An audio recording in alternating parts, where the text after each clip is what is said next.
এখন পরিবারে বাবা আর আমি দুই সদস্য। একটু আধটু রান্না করতে শিখেছি, সবেমাত্র পঞ্চম শ্রেণীতে উঠলাম। আমি কখনোই বাবার প্রিয় পাত্র ছিলাম না। হাজার অন্যায় করেও তার বড় ছেলেই ছিল তার একমাত্র ভালোবাসা। জানি না কি অপরাধ ছিল ছোট ছেলের। দিন যায় আর আমার জীবনটাও বেশি বেশি করে জটিল হতে থাকে। এই মুহূর্তে আছি, একটু পরে কি হবে শুধু অনিশ্চয়তায় পথ চলা।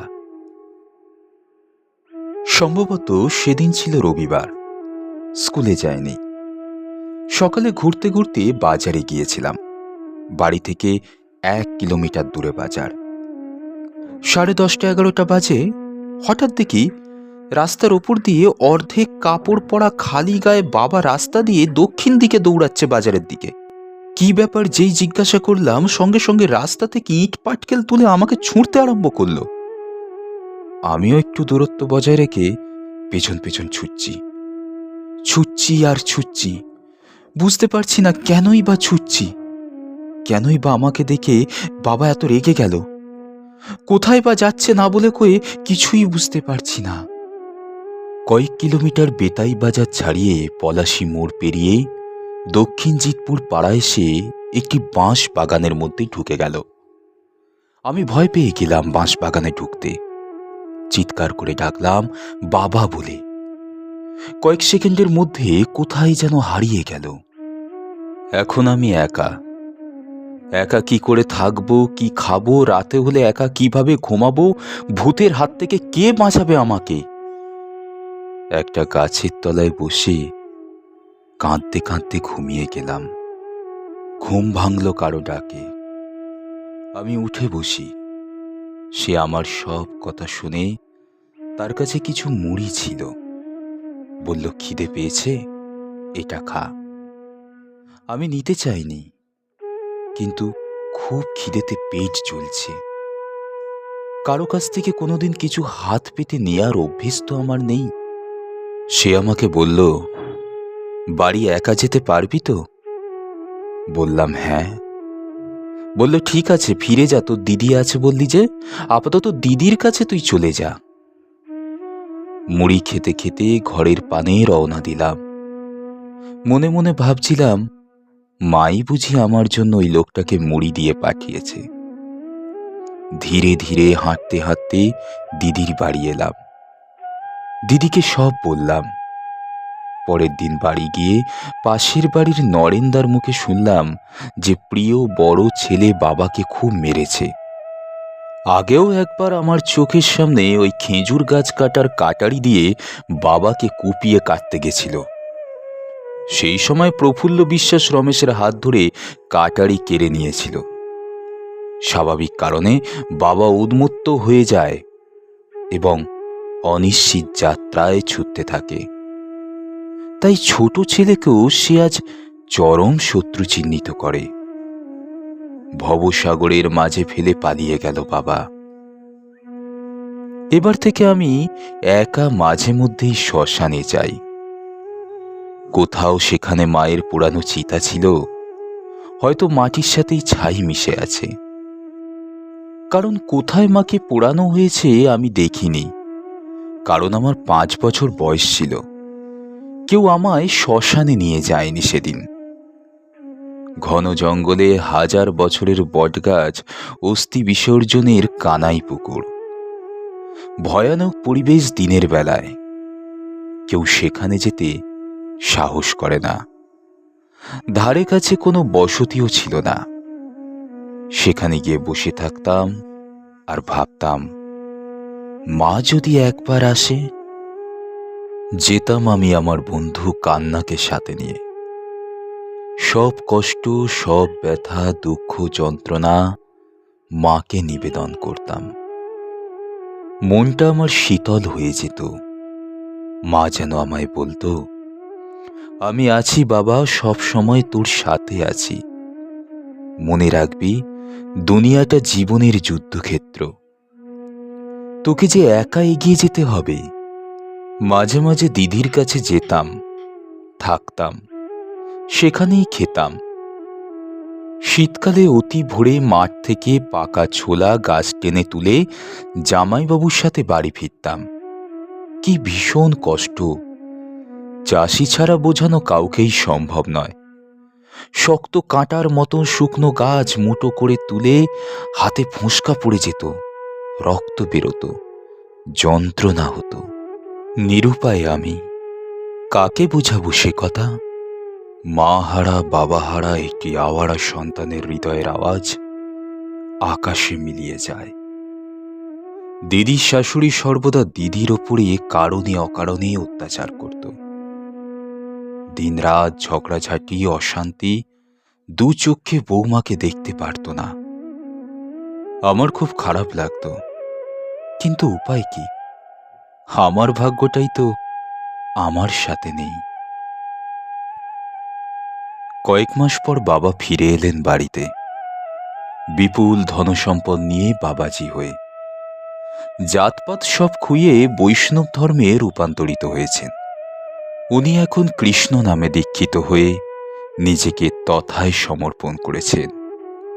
যে নাকি ধর্ম খোয়া যাবার ভয়ে 14 পুরুষের ভিটে মাটি ছেড়ে শূন্য হাতে উদ্বাস্তু হয়ে এসেছিলেন, সমস্ত দুঃখ কষ্টের অবসান এবার অত্যন্ত সহজে বৈতরণী পার হবেন তিনি।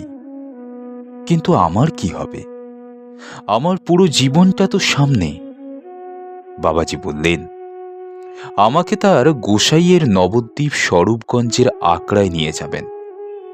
সেখানে স্কুল আছে, 5ম শ্রেণীতে ভর্তি করে দেবেন। খুব ভালো প্রস্তাব, বিশ্বাস করেছিলাম। সেখানে গিয়ে 1 মাস থেকে এলাম, সব দেখলাম, কিন্তু কাজের কাজ কিছুই হলো না। যেখানকার লোক সেখানেই ফিরে এলাম। সেই প্রবাদ বাক্য, অভাগা যেদিকে চায় সাগর শুকায়ে যায়। তারপর কি যে হলো, বাড়ি ফিরে ধীরে ধীরে নতুন স্বপ্ন একটু একটু করে বিলীন হয়ে গেল। বর্ডারে কিছুদিন ধরে খুব গোলমাল চলছিল। ওই সময় ভারত পাকিস্তান বর্ডার যুদ্ধংদেহী পরিস্থিতি। আমাদের এপারের থেকে কিছু মানুষ ও গরু ওপারের লোকেরা ধরে নিয়ে গেল। একটা ছোট খাল ছিল, খালে জল থাকতো 6 মাসের বেশি। আমাদের 10 কাঠা জমির ভাগ চাষির পাট জলের পচাতে দেয়া ছিল। লোক দিয়ে জল থেকে তুলে বাছাই করা হচ্ছে। সকাল 10টা নাগাদ আমি গিয়েছি দেখতে। খালের ওপারে পূর্ব পাকিস্তান, এপারে ভারত। আচমকা মনে হলো একসাথে হাজার হাজার বজ্রপাত হচ্ছে। প্রথমে বুঝতে অসুবিধা হলো, মিনিট খানিকের মধ্যে বুঝে গেলাম সবাই তখন সবকিছু ফেলে বাড়ির দিকে ছুটছে। পাকিস্তান বাহিনী বর্ডার থেকে গুলি চালাচ্ছেন, মেশিন গানের আওয়াজ। কয়েক মিনিট সময় দিল ভারতীয় ফৌজ আমাদের। তারপর শুরু হয়ে গেল অবিশ্রান্ত গুলিবর্ষণ। ঊর্ধ্বশ্বাসে আমরা পালাচ্ছি। বহু লোক যে যেভাবে পারছে জীবন নিয়ে ছুটছে। এই বুঝি গুলি লাগলো পেছন থেকে। আমি একটা পাট ক্ষেতের মধ্যে ঢুকে গেলাম। গুলি দেখা যায় না, কিন্তু আওয়াজ বোঝা যায়। কানের কাছ দিয়ে সাই সাই করে ছুটছে গুলি। মিনিট 10 দৌড়াবার পর পাড়ার মধ্যে ঢুকে গেলাম। দিদির বাড়ি চলে এলাম। জায়গাটা বিএসএফ ক্যাম্পের কাছে, নিরাপদ অঞ্চল। বিকেলের আগেই কিছুটা শান্ত হয়ে গেল বর্ডার। কে কোথায় কিভাবে আছে, কেউ বিপদে পড়েছে কিনা আমাদের বিএসএফ জওয়ানরা সীমান্তবর্তী ঝোপ জঙ্গলে খুঁজতে গিয়ে একজন আমাদের আহত জওয়ানকে পেলেন। তার পেটে একদিকে গুলি লেগে বেরিয়ে গেছে। নাড়ি ভুড়ি যাতে বেরিয়ে না যায় তার জন্য সে গামছা দিয়ে পেট বেঁধে রেখেছে। তাড়াতাড়ি তাকে শক্তিনগর হাসপাতালে নিয়ে যাওয়া হলো। দুঃখের বিষয়, পরের দিন সকাল 10টায় আমরা খবর পেলাম তিনি শহীদ হয়ে গেছেন। দেশ ও জনতাকে রক্ষা করতে গিয়ে তাকে প্রাণ দিতে হলো। ওই সময় 1965 সালে কাশ্মীর থেকে হজরতপাল চুরির অজুহাতে পশ্চিম পাকিস্তান ভারতের পশ্চিম সীমান্ত যুদ্ধ ঘোষণা করে দিল। আগের বছর 1964 সালে দীর্ঘদিনের প্রধানমন্ত্রী জওহরলাল নেহরু প্রয়াত হয়েছেন। বর্তমান নতুন প্রধানমন্ত্রী লাল বাহাদুর শাস্ত্রী স্লোগান দিলেন, জয় জওয়ান জয় কিষান। সমগ্র ভারতবাসীকে দেশ রক্ষার আহ্বান জানালেন। শাস্ত্রীজির সেই ঐতিহাসিক স্লোগান আজও মানুষের মনে স্মৃতি হয়ে গেছে। ষষ্ঠ শ্রেণীতে 3 মাস অতিবাহিত হলো আমার। নিয়মমাফিক মাইনে প্রদান করতে পারলাম না, বই খাতাও কিনতে পারলাম না। ইতিহাস মাস্টারমশাই প্রতিমবাবু আমাকে মাইনে ফ্রি করে দিলেন। পড়া বন্ধ হলো না। বাবা হাত তুলে দিল, পয়সা নেই। অথচ ধীরে ধীরে একটু একটু করে জমিগুলো প্রায় বেচে খেয়েছে, তাও জলের দামে। দাদা রমেশ আমার খোঁজ খবর রাখে না। তার বন্ধু সুধীর সরকার সুযোগ বুঝে 1.5 বিঘা আমন ধানের জমি মাত্র 100 টাকায় কিনে নিল বাবার কাছ থেকে। বসে বসে ধর্ম করছে, সম্পত্তি শেষ করছে, বেচে বেচে খাচ্ছে, সব নাকি কৃষ্ণের কৃপা। কি আর করা? লেখাপড়ার খরচ জোগাড় করতে হয় হাটে বাজারে, বাস স্ট্যান্ডে, মেলায়, কখনো বেলুন বিক্রি করে, অথবা চানাচুর বাদাম ভাজা প্যাকেটে করে বিক্রি করে।